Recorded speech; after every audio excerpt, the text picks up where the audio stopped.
बात है। एक गांव में एक गरीब मछुआरा रहा करता था जिसका नाम सलीम था।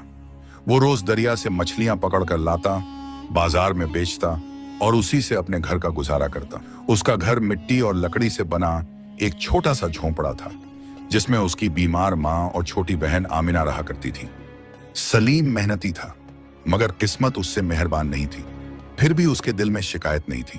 वो कहता था, जिसने जान दी है वही रोजी भी देगा, मैं तो बस मेहनत करता हूँ।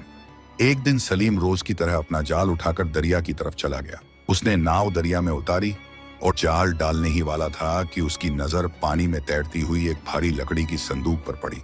पहले तो उसने ध्यान नहीं दिया, लेकिन जब वो संदूक उसके पास तक आ गया तो सलीम ने उसे खींचकर अपनी नाव में रख लिया।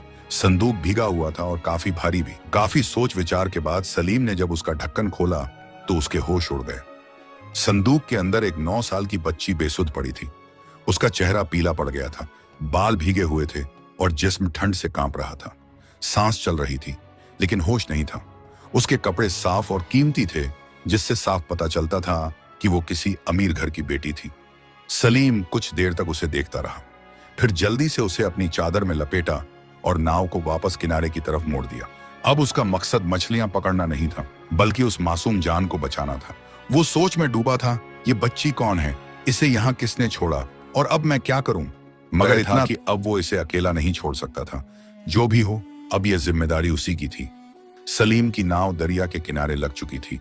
वो बहुत एहतियात से उस बेहोश बच्ची को उठाकर अपने घर की ओर ले गया। रास्ते में किसी से कुछ नहीं कहा।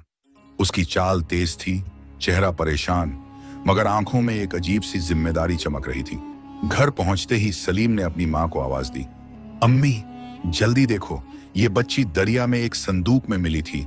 सांस चल रही है लेकिन होश नहीं है। सलीम की मां, जो खुद बिस्तर से उठने में लाचार थीं, घबरा गईं। उन्होंने कांपते हुए हाथों से बच्ची के माथे को छुआ। बुखार है, ठंड से जिस्म जम गया है, जल्दी आग जला बेटा। सलीम ने बिना वक्त गंवाए अलाव जलाया, बच्ची के कपड़े बदलकर उसे गर्म कपड़े पहनाए और जरा सा पानी उसके होंठों पर डाला। कुछ ही घंटों बाद बच्ची ने हल्के से आंखें खोली लेकिन कुछ बोल नहीं सकी। आंखों में खौफ था, बहुत गहरा और बहुत पुराना। उसने इधर उधर देखा लेकिन कुछ समझ नहीं पाई। सलीम ने नरमी से पूछा, बेटी नाम क्या है तुम्हारा? बच्ची ने कुछ नहीं कहा, सिर्फ सिर झुका लिया और धीरे धीरे आंखें बंद कर ली। ऐसा लगा जैसे उसे याद नहीं कि वो कौन है, कहां से आई है और कैसे दरिया में पहुंची। अगले दिन सुबह गांव में बात फैल गई। सलीम को दरिया में एक संदूक मिला है जिसमें एक बच्ची थी। कुछ लोगों ने अफवाह फैलाई कि बच्ची जादू टोने का हिस्सा है। किसी ने कहा कहीं से चुराई गई होगी और कुछ ने यहां तक कह दिया पुलिस को बता देना चाहिए। सलीम सबकी बातें चुपचाप सुनता रहा। वो जानता था कि दुनिया सवाल ज्यादा करती है, मदद कम, मगर वो बच्ची को किसी अनजाने के हवाले करने का इरादा नहीं रखता था। उसने फैसला कर लिया, जब तक इसका सच सामने नहीं आता ये मेरे घर की अमानत है। 3 दिन बीत गए। बच्ची धीरे धीरे होश में आने लगी थी मगर अब भी खामोश रहती।